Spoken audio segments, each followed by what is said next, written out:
And the bond market's telling us that since the Federal Reserve cut interest rates 5 weeks ago today by 0.5 percentage point, inflation is licked. No, it ain't, because long-term interest rates have shot up 4.2%, and long-term and mortgage rates are going back to 7%. So inflation ain't done, EJ.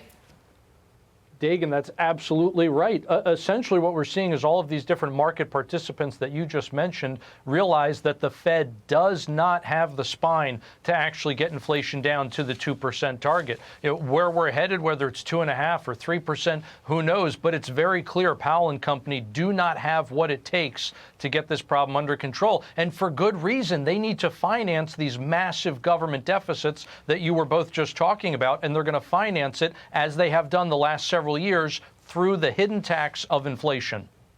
You know, we touched on this in my crypto special, 8 p.m. Eastern on Fox Business Friday night.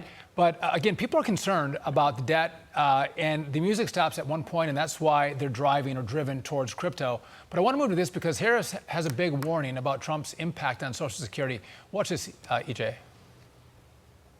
An independent agency has reviewed Donald Trump's theory about Social Security and his policies, and has indicated that his policy would actually render the Social Security fund empty, essentially, in 6 years. Donald Trump clearly does not understand the needs of working people, with Social Security being rendered insolvent in 6 years. What that would mean for the seniors of America is catastrophic.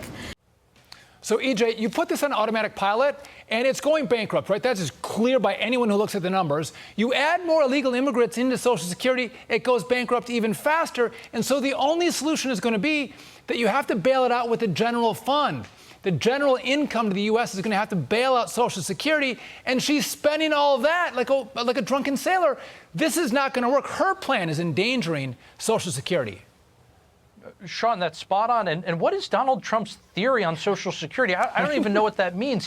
He hasn't espoused any such thing. But furthermore, under whose administration was the deadline, or I should say the doomsday clock, if you will, on Social Security accelerated? It wasn't under the Trump administration. It was under the Biden-Harris administration. We have gotten, I should say, the date for insolvency has been moved up on their watch. A lot of that has to do with their anti-work policies, which have reduced work and reduced the payroll tax revenue coming into the Treasury by between $400 and $500 billion during the course of their administration. That's going to put a pretty significant dent in a trust fund, which is already bleeding heavily, as you described.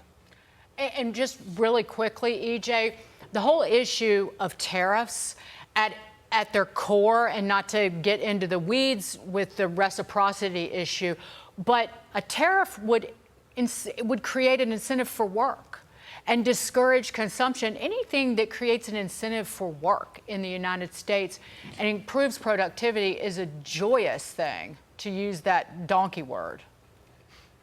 Well, you know, the other amazing thing is that if we put aside the rhetoric for a second and we look at the record, under the Trump administration, over 80 cents on the dollar of every tariff wasn't even paid by American consumers. It was paid by foreign manufacturers who ate the cost of that tariff. I don't see why this time would be any different. No doubt. EJ, Antoni, thank you for being with us. We appreciate it.